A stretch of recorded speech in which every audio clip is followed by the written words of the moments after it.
Donc il n'y avait pas un film en permanence, il n'y avait pas une caméra qui filmait avec quelqu'un qui surveillait quelque part dans Tokyo si Carlos Ghosn était là ou pas, ou qui y voyait. Et sur la liste des personnes avec qui Carlos Ghosn ne peut entrer en contact, figure un nom plutôt étonnant, celui de Carole Ghosn, son épouse. Il n'a pas possibilité de communiquer librement avec sa femme, c'est ce qui le contraint le plus, on le comprend. C'est pour lui, à juste titre, une grande humiliation.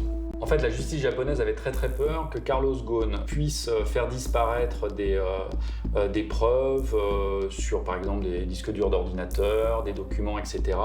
Et celle qui était peut-être le plus à même de faire ça, qui était le plus en contact à la fois avec différentes personnes, mais aussi avec des documents, c'était sa femme. Destiné à une seule chose, le casser.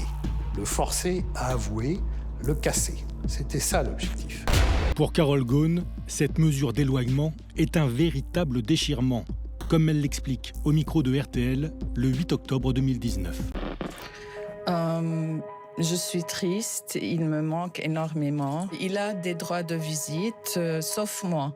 Moi, je suis la seule qui ne peut pas le voir. Il y a des moments où j'ai besoin de lui et je ne peux même pas parler avec lui. C'est interdit qu'on se parle au téléphone ou que je le vois. En fait, c'était mon anniversaire hier et il ne pouvait même pas me souhaiter joyeux anniversaire. Donc, je suis très triste. Carole Ghosn, elle est du jour au lendemain seule. C'est une forme de veuvage, puisque du jour au lendemain, sans signe avant-coureur, Carole Ghosn, elle a un mari en prison dans un système carcéral avec lequel elle a aucun. Savoir sa femme malheureuse aurait été insupportable pour Carlos Ghosn. Et c'est en grande partie ce qui va le motiver à organiser son évasion.